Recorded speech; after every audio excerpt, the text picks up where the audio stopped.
Deus é bom em todo tempo.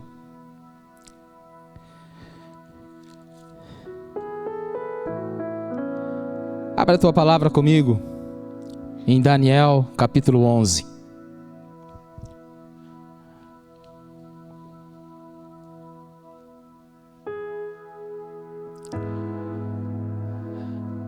Agora está sendo transmitido pelo YouTube.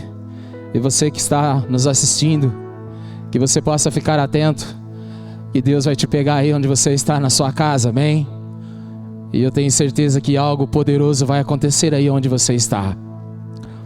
O pastor Alano está numa conferência em Ribeirão e ele confiou os cuidados nessa noite de ministrar a palavra a todos vocês, em nome de Jesus. E o título dessa mensagem é: qual a importância que a palavra de Deus tem em sua vida?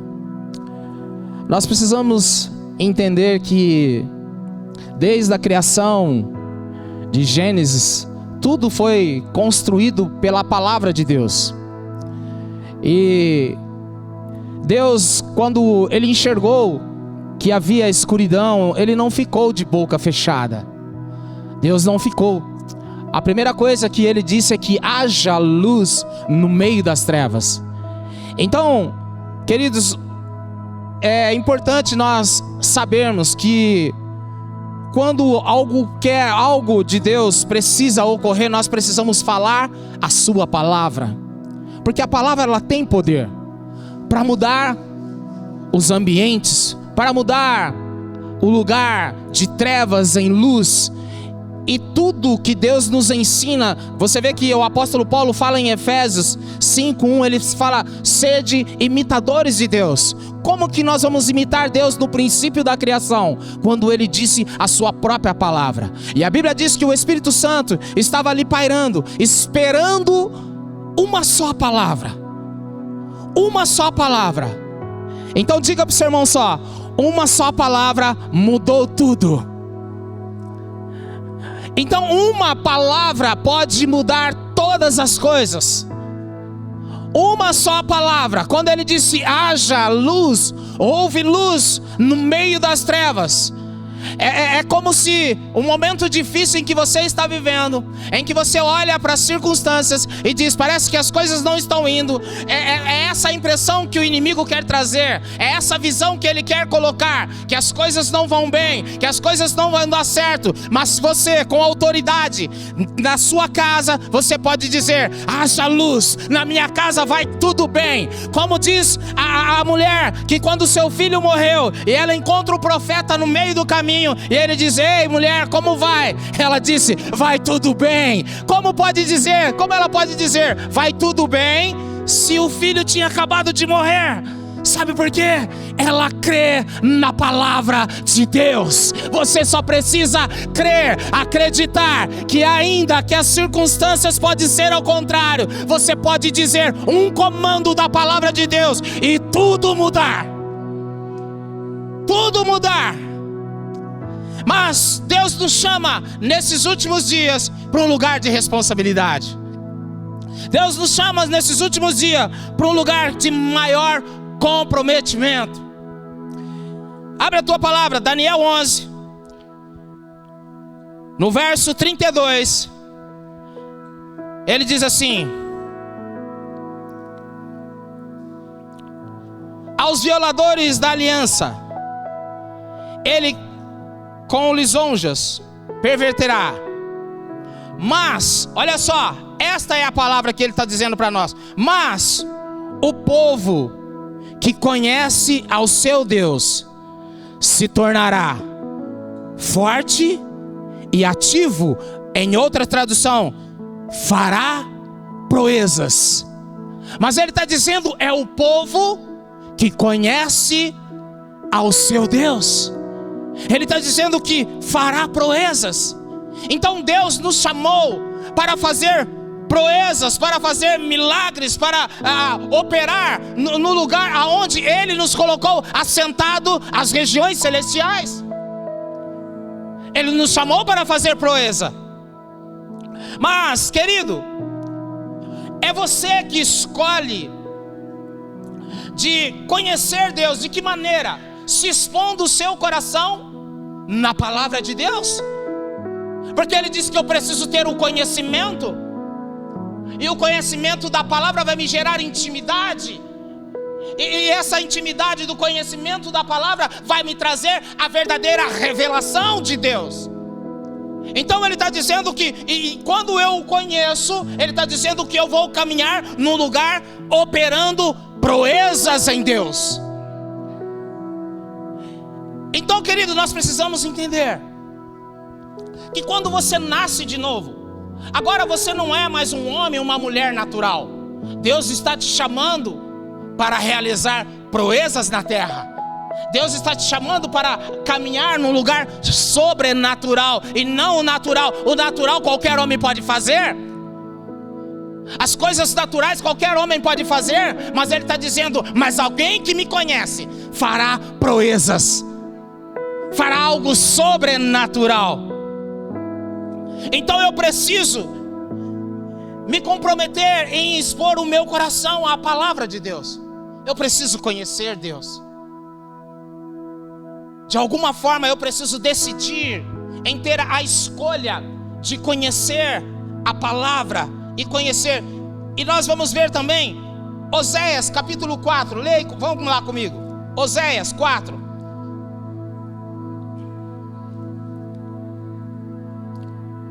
Oséias 4:6 diz assim: o meu povo está sendo destruído por causa da falta de dinheiro? Por causa do diabo?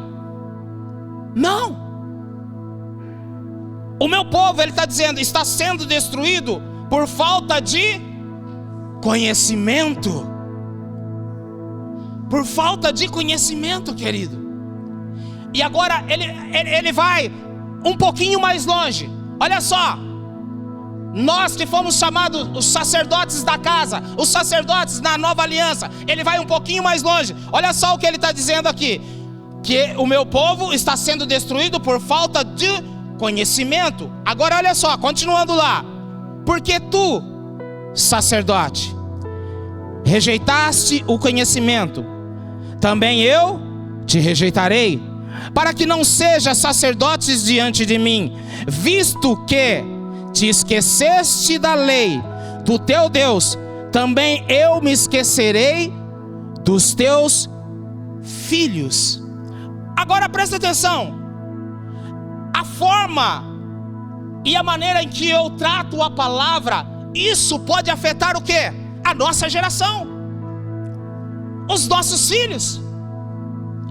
Você está vendo a importância que eu preciso ter em conhecer a palavra, em conhecer ao nosso Deus? Porque da maneira em que eu trato a palavra, se Ele está dizendo, ó sacerdote que esqueceu a minha lei, ou seja, não quer mais se relacionar comigo, Ele está dizendo, ei, eu também vou esquecer, mas também vou esquecer dos seus filhos. Ou seja, a minha maneira, conforme eu trato a palavra, isso vai afetar a nossa geração. Então diga para o seu irmão ao lado: eu não quero afetar a nossa geração, eu quero encorajar a geração em que vivemos. Aleluia! Eu quero ser um encorajador da geração em que nós vivemos. Mas a maneira em que eu trato a palavra de Deus, isso pode afetar a nossa geração. É a mesma coisa, como que eu posso falar para o meu filho ou minha filha orar se eles nunca me viram orando? Como que eu posso falar para os meus filhos, minhas filhas, olha, a mamãe e o papai aqui comprou uma Bíblia para você.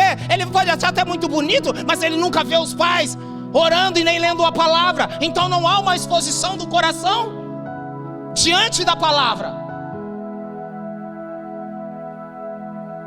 Não adianta eu dar uma boa formação para os meus filhos, se no momento em que eu não estiver com eles, no momento de tribulação, ele não tem a palavra, ele não tem para onde correr. Mas a culpa aqui, quando Deus está falando, você esqueceu da minha lei, eu também vou esquecer dos seus filhos. Ele está dizendo, assim como você saiu da minha presença, eu também vou esquecer dos seus filhos, vou afetar esta geração. Ou seja, Que geração nós estamos preparando? Qual é a geração que nós queremos ver? Qual é a geração que nós estamos querendo ver nesses últimos tempos? Homens e mulheres cheios do Espírito, ou apenas homens e mulheres apenas com conhecimento? Para que quando sentamos, ou quando estamos diante de pessoas, queremos mostrar que conhecemos um mais do que o outro. Mas ele está dizendo, não é só o conhecimento, precisamos conhecer o Deus que criou o conhecimento. Aleluia! Bendito é o nome de Jesus. E por quê? Porque, querido, quando nós olhamos para as Escrituras, a primazia tem que ser Ele. Quando nós olhamos para as Escrituras, a primazia tem que ser a palavra de Deus, o próprio Deus. Entende? Mateus 6,36, ele diz assim: buscai em primeiro lugar o quê? O seu reino, e as demais coisas serão acrescentadas. Entende? Então ele está dizendo que não é nem para me preocupar, porque preocupação é pecado. A minha preocupação vai dizer, Deus vai falhar comigo. Então nós não precisamos caminhar. Ele está dizendo, não caminhe como os gentis, que estão preocupados com o amanhã, com o que vão de comer, com o que vão de beber. Ele está falando, esse é um comportamento gentil, ou seja, daquele que não tem conhecimento, daquele que não se aproxima o seu coração, daquele que não se expõe. Mas ele tem o que? A palavra? Ele tinha? Os gentios tinham? Tinham. Eles tinham. Mas eles não conheciam de fato quem era Deus, quem era o provedor, quem era aquele que tinha cuidado, que estava cuidando deles. David Robertson sempre dizia, a preocupação é a fé em marcha ré. É você dizer, Deus vai falhar comigo. Você não precisa entrar nesse lugar de preocupação. Deixa Ele cuidar de você. Aleluia! Aleluia! Bendito é o nome de Jesus. Nesse mesmo capítulo de Oséias, capítulo 6, 3, olha o que diz: conheçamos e prossigamos em conhecer quem? Ao Senhor, como a alva da sua vinda certa, e Ele sucederá sobre nós como a chuva seródia, que rega a terra. Mas olha só, ele está dizendo, conheçamos e prossigamos em conhecer. Ou seja, quem que precisa conhecer? Tem que partir. Ele está dizendo, olha, conheçamos e prossigamos, tem que partir de mim, tem que partir de você. Eu preciso dar um passo de fé e dizer, ei, eu vou conhecer esse Deus, eu vou ter uma experiência com Deus, eu preciso conhecer um pouco mais do caráter de Deus. Você precisa conhecê-lo. Oséias já vem falando aí, olha, conheçamos e prossigamos. Há um processo de você dar uma sequência de todos os dias você correr para a presença dele, todos os dias. E é interessante que todos os dias nós não paramos para comer, para alimentar o nosso corpo. Todos os dias você trabalha e aí você tem o seu período, você precisa parar para comer. Então, assim como você alimenta o seu corpo, você também precisa alimentar o seu espírito. Você precisa também, quando você chegar na sua casa, parar e dar a prioridade, a primazia ao Senhor. Aleluia! Você está aqui comigo, amém? Vocês estão entendendo, amém? Aleluia, glória a Deus, bendito é o nome de Jesus. Mas querido, ele está dizendo que nós precisamos conhecer ao Senhor. É algo que você faz, tem que partir de você. Entenda isso. Agora deixa eu falar, quantos aqui amam Jesus? Levante as suas mãos. Agora, quantos aqui passam tempo com a palavra de Deus? Amém? Então, por quê? A palavra é o próprio Jesus. Então nós precisamos, se nós dissemos que amamos a Ele, nós vamos expor a nossa vida, o nosso coração na presença dEle. Porque a melhor instrução e a melhor resposta está na palavra de Deus. Está na palavra de Deus. Olha só, vai comigo para João 14, 15. Olha lá. João 14, 15. Se, olha só, quando ele coloca se, é uma condição. Você entende que é uma condição? Se me amais, guardareis os meus. Então ele está dizendo que se eu estou dizendo que eu amo Deus, se eu falo para as pessoas eu amo Jesus, ele está dizendo que eu vou ter que fazer isso, ó, guardar o seu mandamento. É um condicional. O se é uma condicional. Se de fato, ele está dizendo, se de fato o que está saindo da sua boca, você me ama, ele está dizendo, você vai guardar os meus mandamentos. Agora vai para o verso 21 de João. Verso 21. Aquele que tem, olha lá, quando você se expõe, quando você guarda, ele está dizendo, aquele que tem os meus mandamentos e os guarda, esse é o que me ama. E aquele que me ama será amado por meu Pai, e eu também o amarei e me manifestarei a ele. Então é impossível o homem ou a mulher que decide se expor à palavra, é impossível o homem e a mulher que diz que ama a Deus. Ele está dizendo, se você guarda o meu mandamento, se você diz que me ama, ele está dizendo, você vai ter algo dentro do seu coração. E ele está dizendo, e muito mais, eu vou te amar. Ele está dizendo, eu vou muito mais, eu vou me manifestar a você. Ou seja, a resposta sua que você tanto procura, estar em amar e guardar os seus mandamentos. Aleluia! Bendito é o nome de Jesus. Você precisa amar, você precisa guardar os mandamentos do Senhor.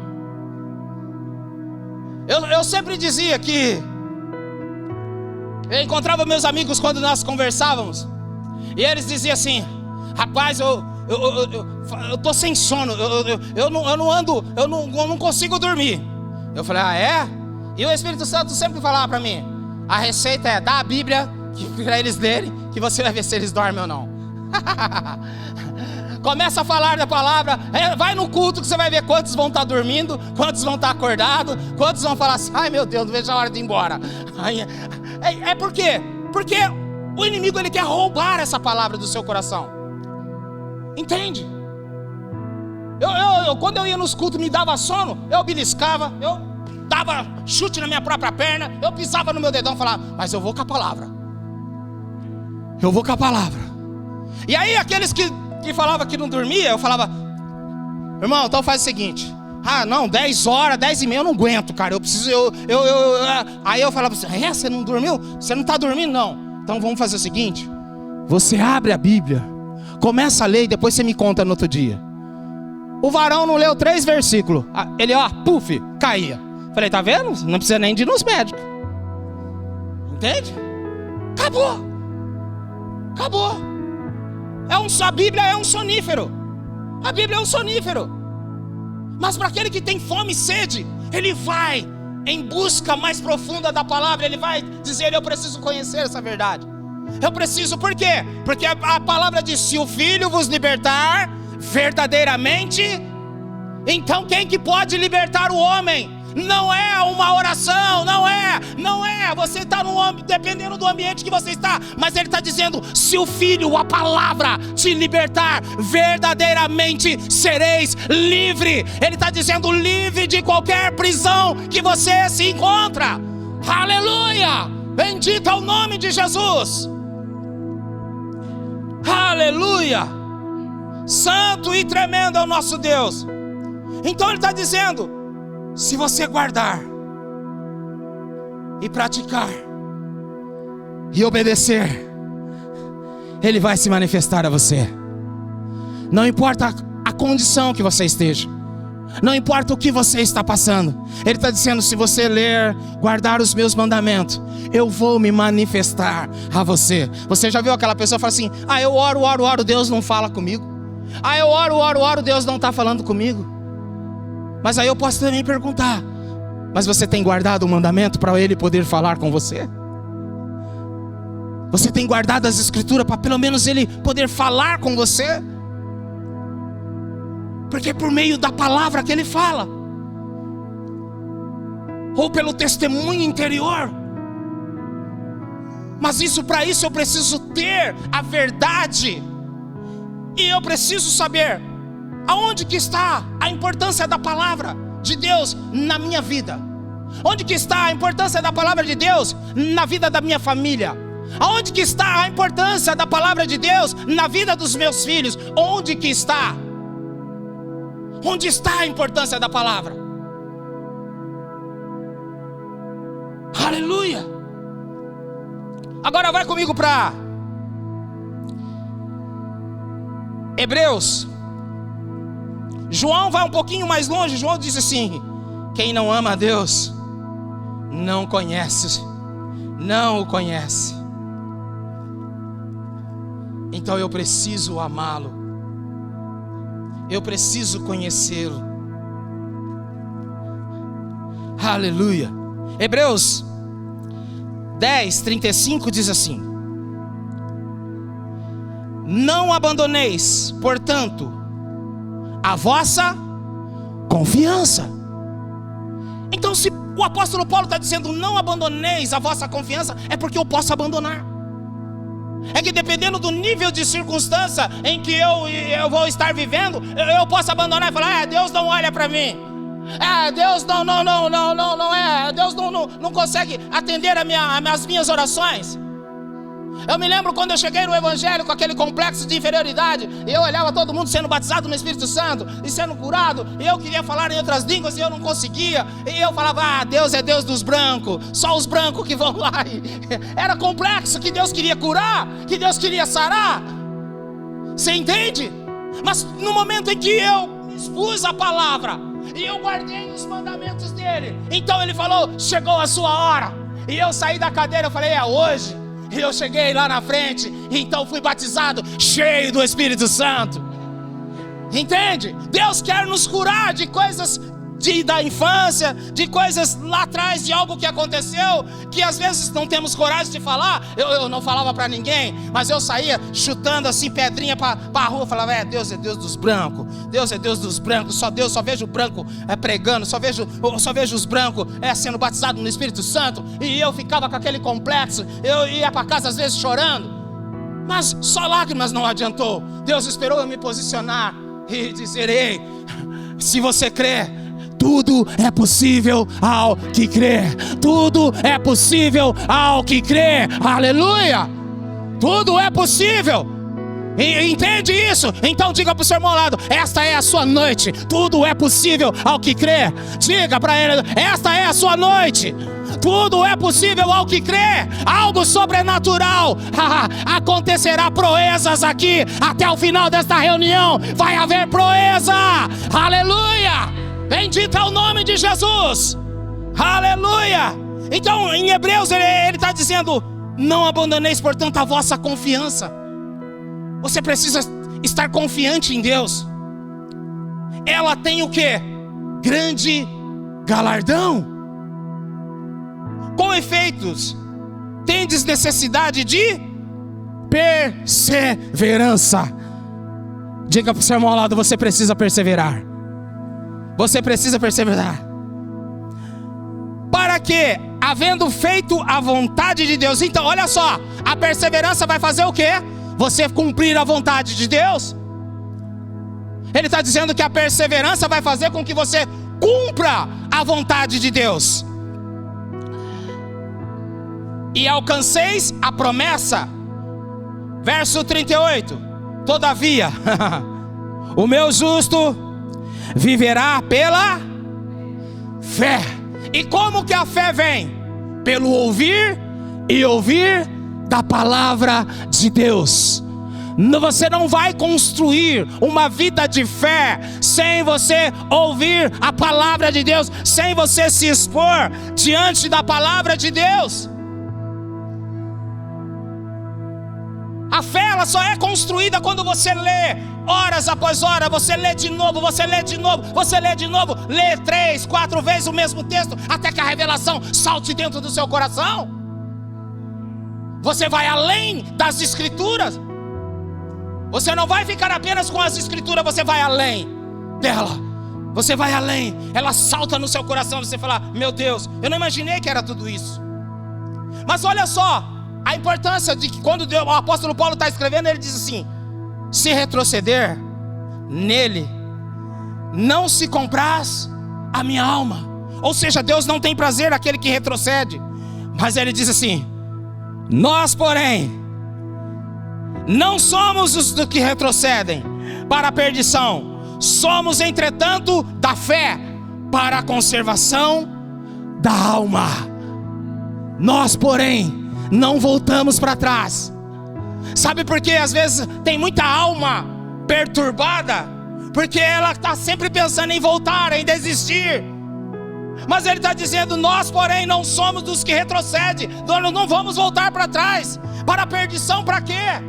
Voltar de novo para o Egito, para quê? Voltar para o mundo, para quê? Não, ele está dizendo: nós somos da fé. Por quê? Para a conservação da vossa alma. Ou seja, a palavra introduzida no seu coração, ela vai salvar a sua alma, te livrar de toda perturbação, de tudo aquilo que perturba a sua mente, de tentações. Você entende isso? Aleluia! Bendito é o nome de Jesus. Aleluia! Olha só, Hebreus 11:6 diz assim: de fato, Hebreus 11:6, de fato, sem fé é impossível agradar a Deus, porquanto é necessário que aquele que se aproxima ou se expõe à palavra de Deus creia que Ele existe e que se torna galardoador daqueles que o buscam. Ele está dizendo: sem fé é impossível agradar a Deus. Qual é a maneira que você está procurando para agradar a Deus? Qual é a maneira que você está procurando em agradar o Senhor? Ele está dizendo: sem fé. E a fé vem pelo ouvir da palavra. Ou seja, eu preciso dar importância à palavra de Deus e jogar ela para dentro do meu coração. Eu preciso trazer. Porque qual é a forma que eu vou agradar a Deus? Só de culto em culto, querido, ninguém vive. Só de culto em culto você não vai sobreviver. Vai chegar uma hora que vai bater aquele vazio, aquela sequidão dentro do seu coração. Você vai dizer: parece que eu estou vivo, mas ao mesmo tempo parece que eu estou morto. Você já se sentiu isso? Eu já me senti muito. Conheço. Você fala: conheço a palavra, eu conheço muita coisa de Deus, mas parece que eu estou vazio. Parece que eu estou caminhando vazio. Parece que eu estou um Zé Ninguém pela terra caminhando. Mas sabe por que isso? Porque eu preciso da presença. Eu preciso conhecer mais da palavra. Eu preciso me expor mais à palavra. Eu preciso conheçamos e prossigamos. Eu preciso fazer com que esta palavra, que a presença dele seja a primazia na minha vida, no meu coração. Sabe, querido, às vezes a minha esposa, ela até briga comigo: você precisa de dormir. Você precisa de dormir. Você precisa de dormir. Que às vezes eu chego cansado do trabalho, eu tiro uma meia hora de cochilo, uma horinha, eu já estou de pé de novo e vou varando a madrugada, porque eu quero mais da presença dele a cada dia. Mais da presença dele a cada dia. Eu falei: Senhor, eu não quero ser um pregador, apenas falar por falar, não. Se não houver transformação, se não houver cura, milagres, eu não quero ser um pregador como qualquer outro, não. Eu quero trazer o céu aqui na terra. Aleluia, bendito é o nome de Jesus. Eu não me importo o quanto eu vou ficar acordado. Eu estou que nem Davi: não darei descanso às pálpebras dos meus olhos, enquanto eu não encontrá-lo, enquanto eu não achá-lo. Aleluia, bendito é o nome de Jesus, santo e tremendo. Romanos 1,16. Vai lá comigo, lê lá Romanos 1.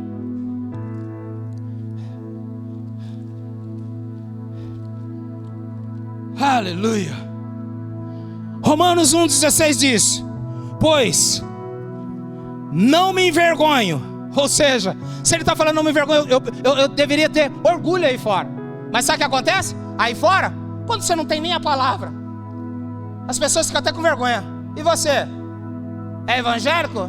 Eu sou cristão. E você? Eu já falo, eu sou crente. Sou crente. Sou mesmo. Entende? Gostou ou não gostou? Eu sou crente. Entende?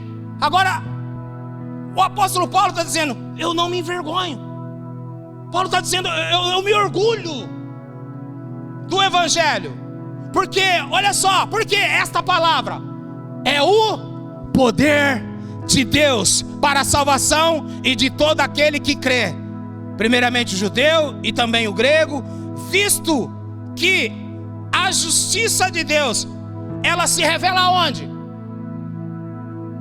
Então não é na minha própria justiça. Ele está dizendo, a justiça de Deus, ela se revela no evangelho. Você precisa ter o evangelho aqui dentro do seu coração. Você precisa trazer o evangelho para dentro de você. Ele está dizendo, visto que a justiça de Deus se revela no evangelho. Do quê? De fé em fé. Como está escrito, o justo vive por fé. O justo vive por fé. Então você precisa entender como que você vai construir essa fé. Como que você vai dar importância à palavra de Deus. Qual é a importância que nós temos dado à palavra de Deus? Ele está dizendo, o justo viverá pela fé. Viverá pela fé. Então a maneira em que eu quero viver no evangelho é pela fé. É pela fé. Aleluia. Bendito é o nome de Jesus. Agora abre comigo 2 Timóteo.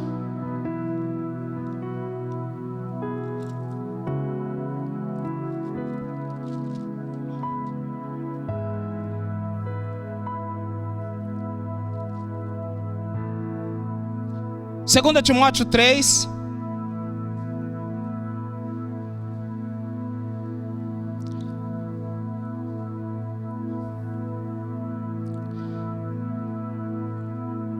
Três 16 diz assim: toda a escritura é inspirada por Deus e útil para o ensino, para a repreensão, para a correção, para a educação na justiça. Olha só, ele está dizendo que toda a escritura é inspirada por Deus. Então se eu tenho a escritura, por que eu vou ser inspirado? Pelo próprio Deus. Agora, você já ouviu os homens falar assim: ah, mas a Bíblia foi escrita por homem. Querido, é muito mais fácil nós crermos que ela foi inspirada e escrita pelos homens do que se fosse pela mula, não é? Você chegar e falar assim: foi a mula que escreveu, foi a mula que foi inspirada e escreveu. Você fala: mas como? Não, mas foi. Toda a escritura é inspirada por Deus. Então eu preciso ter a escritura. Para quê? Olha só, o que ela faz? Ela se torna útil para o ensino, para a repreensão, para a correção e para a educação na justiça. Ou seja, ela vai fazer com que você viva uma vida totalmente diferente do que a sociedade espera de você, mas que você vai trazer a imagem de Cristo aqui na terra. Entende? Ao verso 17: a fim de que o homem de Deus, olha só, a fim de que o homem de Deus seja perfeito e perfeitamente habilitado para toda boa obra. Então, querido, o que nos habilita para toda boa obra de Deus é eu saber que essa escritura, ela é inspirada por Deus, que ela traz ensino, que ela traz repreensão, que ela traz correção, que ela traz educação na justiça. Você consegue compreender isso? Como que eu vou estar habilitado Como que eu vou ter a habilidade de ministrar? Como que eu vou ter a habilidade, no poder de Deus, a habilidade de fazer aquilo que está no coração de Deus? Ele está dizendo, eu preciso ter a Escritura para ser inspirado.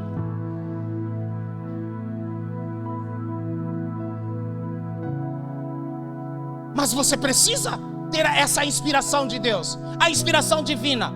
Eu nunca vou estar habilitado se eu não creio nas Escrituras, se eu não tenho as Escrituras dentro do meu coração.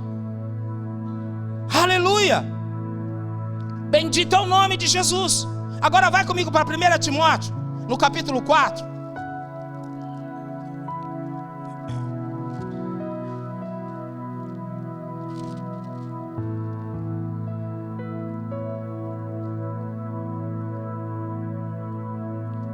Olha o que Paulo está falando para o jovem Timóteo.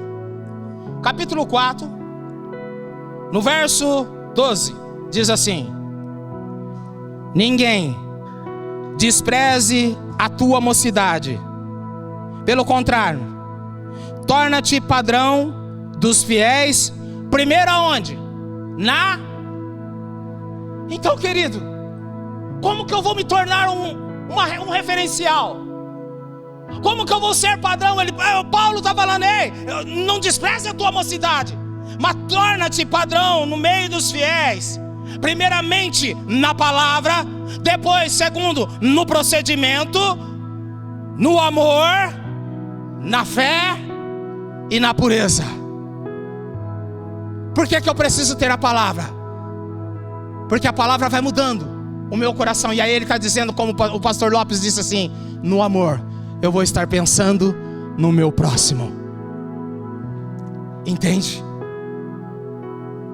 O meu procedimento vai sempre estar pensando no meu próximo. Você entende que a palavra, ela vai construindo algo poderoso dentro de você. Ela vai construindo algo poderoso dentro de você. Aleluia.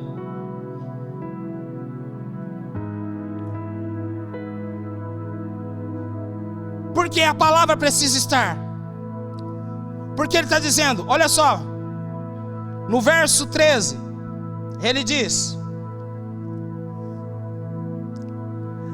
até a minha chegada. Olha só, Paulo dizendo para Timóteo: até a minha chegada, aplica-te na onde? Na leitura. Você precisa ler as Escrituras. Você precisa ter as Escrituras dentro de você. Paulo está dizendo, olha, até a minha chegada, Timóteo, aplica-te na leitura.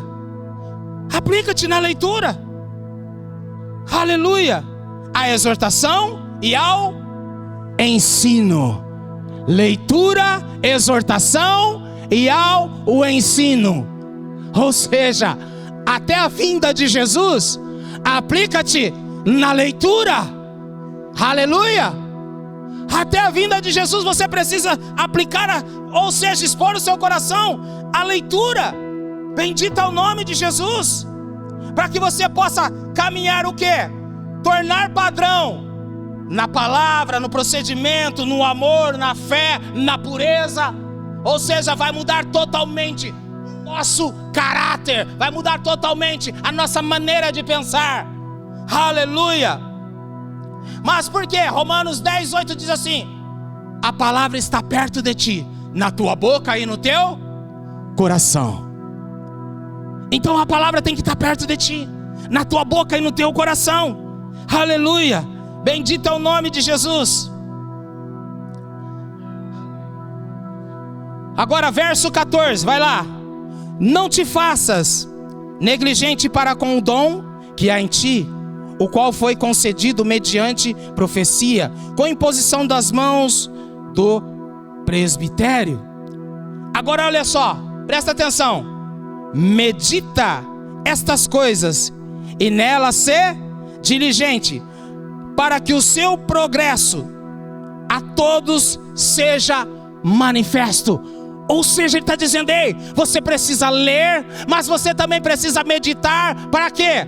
Para que haja o quê? Um progresso na sua vida. Ou seja, um crescimento. Você saia, deixa de ser menino, e começa a crescer em Deus. Mas Ele está dizendo, para que você se torne um padrão, para que você se torne o homem que Deus te chamou na terra, a mulher que Deus te chamou na terra. Ele está dizendo, você precisa meditar. Você precisa meditar, para que haja o progresso seu, e não só um crescimento, mas Ele está dizendo, um crescimento manifesto diante dos homens.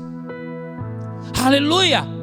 Bendito é o nome de Jesus, santo e tremendo. 1 Timóteo,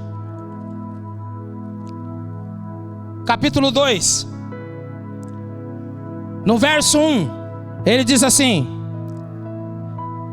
antes de tudo, diga para o seu irmão ao lado, antes de tudo, antes dos seus sonhos, antes dos seus desejos, antes das suas vontades,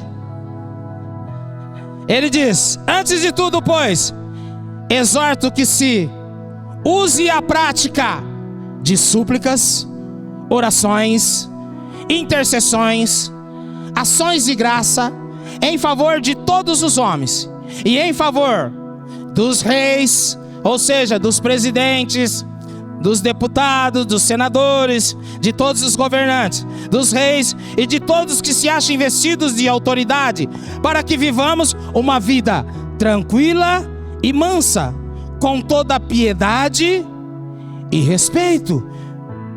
Isto é bom e é aceitável diante de Deus, nosso Salvador. Olha só, o que é bom e aceitável diante de Deus?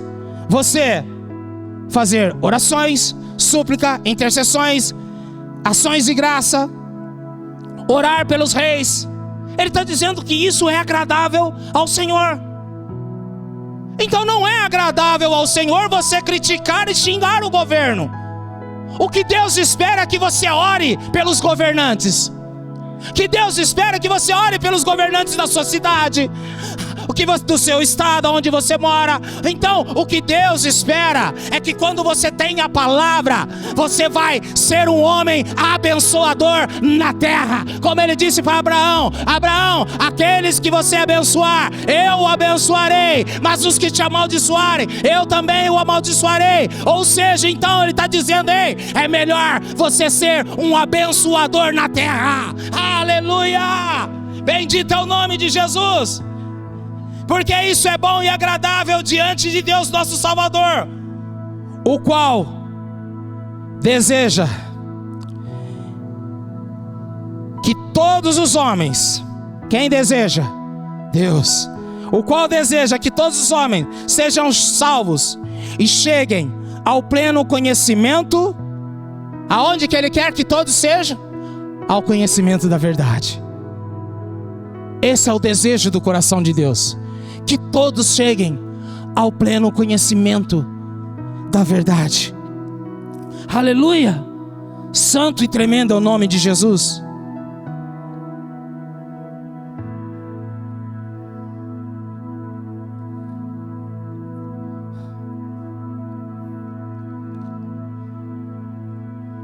Provérbios 3:5. Coloca aí para mim. Provérbios 3:5. Olha o que ele está dizendo. Confia no Senhor de todo o teu coração, e não te estribe no teu próprio, ou seja, não queira entender com o seu próprio conhecimento. Não é só apenas na sua razão, na sua mente. Ele está dizendo, confia no Senhor de todo o teu coração. É de todo o teu coração. Aonde está a sua confiança? A sua confiança está porque você ganhou aumento e o seu salário está subindo cada vez mais. A sua confiança é porque você mudou para um melhor emprego. Não. A sua confiança, talvez porque você já encontrou o seu noivo, a sua noiva, ou porque você construiu a sua casa. Mas se ela não estiver na rocha, Ele está dizendo, essa confiança um dia vai ser abalada. Nós precisamos estar com a nossa confiança no Senhor. Mas querido, por que eu estou falando tudo isso? Para que nós possamos ter essa prioridade da palavra no nosso coração. Porque Deus, Ele espera de mim e Ele espera de você algo. Deus conta comigo e com você nessa geração. Uma geração que ela não sabe para onde vai. Nós olhamos, as pessoas não sabem o que elas querem fazer. Nós olhamos para uma geração que eles não sabem se eles fazem uma faculdade, se eles não fazem. Eles não sabem, eles chegam num ponto crucial, se eles vão para aquele emprego ou se vão para o outro emprego. Por quê? Porque nos falta a palavra. Porque quando nós, de fato, conhecemos o nosso Deus e temos uma direção, nós sabemos para onde nós estamos indo e o que nós temos que fazer. O que nós temos que fazer. Mas eu vou mostrar para você algo que Deus espera de mim e de você quando você tem a palavra de Deus. Abre comigo, Atos capítulo 3.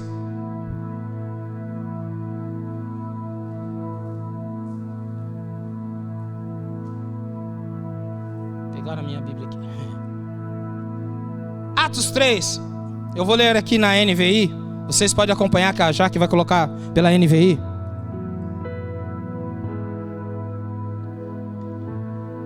Atos capítulo 3 diz assim: certo dia, Pedro e João estavam subindo ao templo na hora da oração, às 3 horas da tarde. Estava sendo levado para a porta do templo chamada Formosa, um aleijado de nascença que ali era colocado todos os dias para pedir esmolas aos que estavam no templo. Olha só, todos os dias a Bíblia fala que esse homem estava na porta do templo. Então esse homem, todos os dias ele tinha alguém para levá-lo. Todos os dias ele estava na dependência de alguém para chegar com ele até a porta do templo. E o pior de tudo é que ele sempre estava ali querendo uma esmola, sempre pedindo uma esmola. Mas deixa eu falar para você, todos os dias esse homem recebia esmola. Mudou alguma coisa da vida dele? Não, nada mudou. Mas todos os dias ele estava na dependência de alguém, para alguém levar ele até a porta do templo, para ele receber a esmola. Mas o que ele necessitava não era esmola. Esse homem precisava de cura. Entende? O que esse homem precisava era de cura. E às vezes nós temos esse tipo de pensamento: eu preciso disso, eu preciso daquilo. Mas quando Deus olha para mim e para você, o que de fato nós precisamos? Seria mesmo de recurso? Seria mesmo de um novo emprego? Seria mesmo de uma mudança que talvez para você seria uma mudança radical? Esse homem, todo dia ele tinha alguém para levá-lo. Todo dia talvez ele estava incomodando pessoas. Me deixa lá na porta do templo, eu preciso de esmola. Me deixa lá na porta do templo, eu preciso de uma esmola. Talvez ele até perturbava pessoas para deixar ele na porta do templo. Mas o que ele precisava não era de esmola. Esse homem precisava era de ser curado. Muitas vezes nós achamos que precisamos de tantas coisas, mas talvez estamos com as emoções feridas, estamos com o nosso coração machucado, estamos precisando de tantas coisas da parte divina. E esse homem todo dia estava ali, alguém estava levando ele todo dia. Ele achava que a necessidade dele era a esmola, mas o que ele precisava era de ser curado. Era de ser curado. Porque não resolveu nada dele. Todos os dias ele recebia essas ofertas, todos os dias. E o pior de tudo era, ele estava dependente de outros, sempre dependente de outros. Agora, querido, quando você vai para a presença de Deus, você depende do mestre que foi enviado para nos ajudar, o ajudador, o consolador, o Espírito Santo, que foi chamado e que foi enviado para nos ajudar a caminhar em toda a verdade.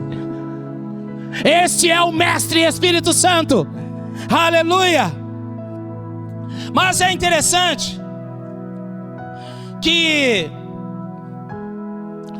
no verso 3, ele diz assim: vendo ele a Pedro e João, que iam entrar no templo, imploravam que desse uma esmola. Olha só, Pedro e João viu, e esse homem implorava, ou seja, ele continuava com as mesmas práticas. Eu preciso de mais uma esmola. Eu preciso de esmola. Eu preciso de mais uma. Me ajuda, por favor. Esse homem sempre implorando pelas mesmas coisas, sem expectativa, apenas para comer, apenas para ter o seu alimento no seu corpo físico. Mas no verso 4, Pedro, fitando-o juntamente com João, disse: olha para nós. Deixa eu falar. Primeiro, esse homem que tinha sua necessidade, ele viu Pedro e João. Deixa eu falar para você. As pessoas estão olhando para você. Elas estão esperando algo para receber de você. Sabia? As pessoas estão olhando para você porque elas esperam receber algo de você. Mas é algo da parte de Deus. É algo que vai transformar. É algo que vai mudar. Mas diga para o seu irmão lá, as pessoas estão esperando algo de você. As pessoas estão esperando algo de você. Quando ela olha para você, ela está esperando receber algo de você. Como esse homem, quando ele olhou para Pedro e João, esse homem na Porta Formosa, ele estava esperando receber algo. Só que ele estava completamente enganado, porque ele estava pensando que ele iria receber ouro e prata. Mas agora, quantos de nós temos essa ousadia de dizer para as pessoas: ei, olha para mim, eu tenho algo que você precisa. Olha para mim, eu tenho algo que você precisa. Quantos de nós vamos ter essa ousadia nesse tempo, nessa geração, de ver as pessoas enfermas e falar: ei, eu tenho algo que você precisa. De ver as pessoas querendo desistir do seu casamento: eu tenho algo que você precisa. Pessoas querendo desistir da vida: eu tenho algo que você precisa. Pessoas pensando em se matar, em desistir, em querer, e você fala: ei, olha para mim, eu tenho algo que você precisa. Eu tenho algo que você precisa. Quantos têm essa ousadia? Aleluia! Então, Pedro, fitando os olhos juntamente com ele, disse: olha para nós. E quando ele olhava atentamente, ei, gente, tem pessoas atentas em você. Tem pessoas atentas no seu comportamento. Tem pessoas atentas olhando para você, esperando receber alguma coisa. Você está vendo que tem pessoas que estão esperando receber alguma coisa de você.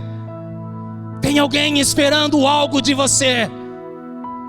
Tem alguém pela terra caminhando. Talvez tenha alguém lá no seu trabalho esperando receber alguma coisa de você. Lá no seu trabalho, talvez tenha algum primo, alguma tia, algum tio, algum parente esperando receber alguma coisa de você. Talvez você tenha que ligar e dizer: ei tia, ei tio, me perdoa. Talvez já tenha que começar pelo perdão.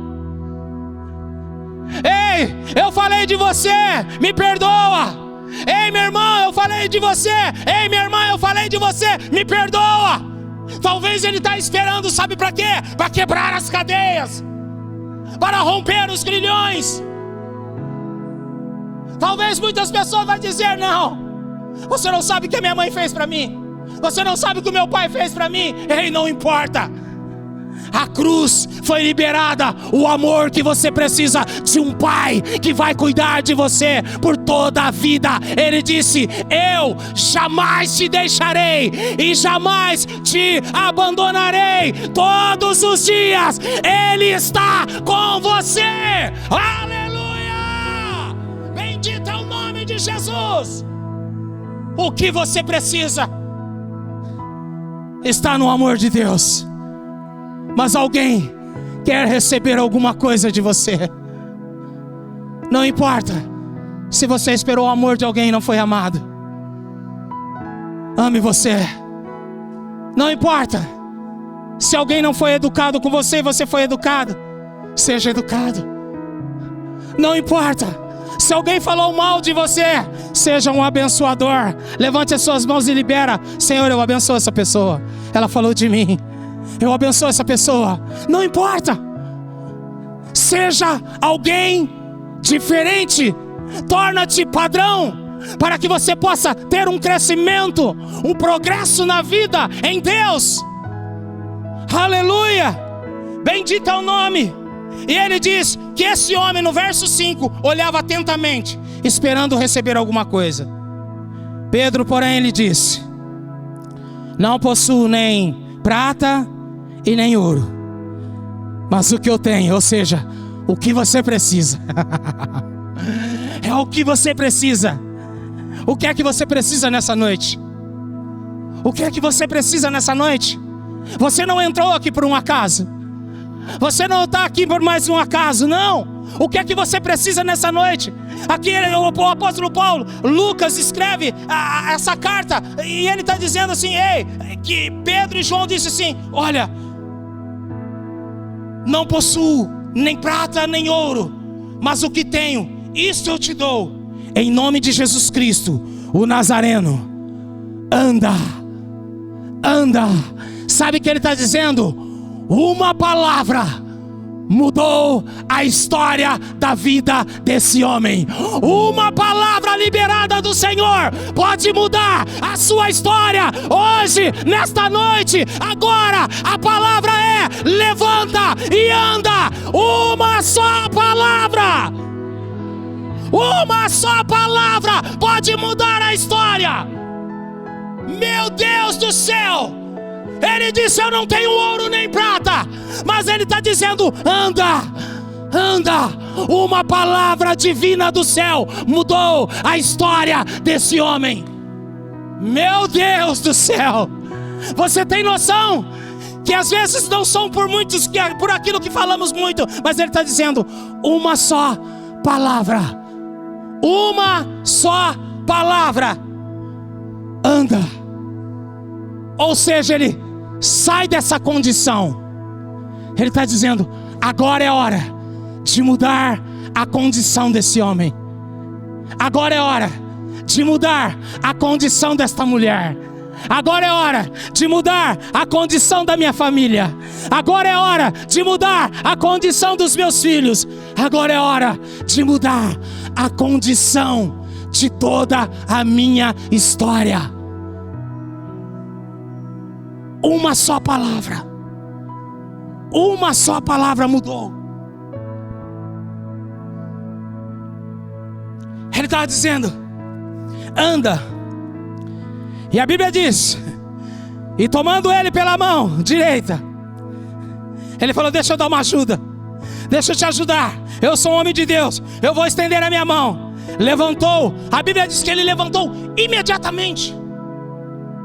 Imediatamente, ou seja, ele saiu rapidamente daquela condição. Deixa eu falar para você: quando Deus te dá uma palavra, imediatamente você fala: agora eu sei o que eu tenho que fazer. Eu não vou guardar rancor, não. Eu não vou ficar ofendido, não. Eu vou limpar o meu coração. Para que eu vou ficar guardando ofensa? Para que eu vou ficar? Não. Uma só palavra mudou toda a história desse homem. Uma palavra de Deus pode mudar a sua vida, o seu ministério, o seu trabalho, a sua casa, a sua família. A história de toda a sua casa pode mudar apenas com uma palavra do Senhor. Aleluia! Bendito é o nome de Jesus. Aleluia! E toma imediatamente os seus pés e tornozelos se firmaram. Deu um salto, pôs-se em pé, passou a andar e entrou com eles no templo, saltando e louvando. Agora deixa eu falar, como que esse homem levantou, e esse homem saltou e ele saiu dessa condição? Porque ele era um aleijado. Ou seja, Romanos 8:11 diz que o mesmo poder que tirou Jesus Cristo da morte é o mesmo poder que foi lá e tirou aquele homem da condição de um aleijado para uma nova vida. Esse homem, a Bíblia diz que ele correu para o templo adorá-lo. Esse homem foi para a presença de Deus. Sabe o que aconteceu? A Bíblia diz: todos viram. Deixa eu falar, todos vão ver o que Deus está fazendo na sua vida. Todos vão ver o que está acontecendo com você. Olha lá, continua lá, ó. Verso 8, deu um salto, se pôs em pé, passou a andar, entrou com eles no templo, saltando e louvando a Deus. Viu, olha só, todos viram. Viu todo o povo a andar e a louvar a Deus, e reconheceram ser ele o mesmo que esmolava, assentado à porta formosa do templo, e se encheram de admiração e assombro por isso que lhe acontecera. Ou seja, esse homem não era mais conhecido como o aleijado. A sua história mudou com uma palavra. Uma só palavra, a sua história mudou, a sua vida mudou. E todos ficaram, a Bíblia diz que todos viram e se admiraram. É hora de você começar fazendo proezas e trazer a admiração das pessoas por aquilo que Deus tem feito na sua vida, e por aquilo que Ele vai fazer muito mais. Por aquilo que Ele vai fazer muito mais. Você precisa compreender, uma só palavra mudou a história desse homem. Uma só palavra pode mudar a sua história. Se você crer e receber nesta noite pela fé, a sua história, a sua vida nunca mais será a mesma. Não será a mesma. Jeremias 31:4. Coloca aí para mim, Jaque, e nós já vamos terminar. Jeremias 31:4. Olha só, quem que vai te edificar se você se expor à palavra? Eu a edificarei mais uma vez. Ele está dizendo: ei, mais uma vez. Se você desistiu no meio do caminho, tem algo novo para você. Tem algo novo para você. É Ele que quer te edificar. Ele está dizendo: eu a edificarei mais uma vez. Ó Virgem Israel, você será reconstruída mais uma vez. Você se adornará com os seus tamborins e sairá dançando com os que se alegremente festejam. Ou seja, Deus quer ver você dançando. Deus quer ver você se alegre novamente. É o prazer de Deus ver você sorrindo na sua presença. Aleluia, meu Deus do céu. Aleluia. Coloca aí para mim, Jaque, agora 31:16. Olha lá. Assim diz o Senhor: contenha o choro e as lágrimas, pois o seu sofrimento será recompensado. Declara o Senhor: eles voltarão da terra do inimigo. Aleluia. Aleluia, bendito é o nome de Jesus. Coloca o verso 25.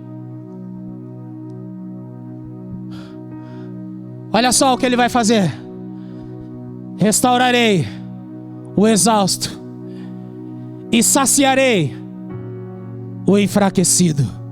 Coloca na RA, é só esse versículo. Porque satisfiz a alma cansada e saciarei toda alma desfalecida. Eu não sei como você chegou aqui, talvez cansado, Quantas pessoas estão cansadas?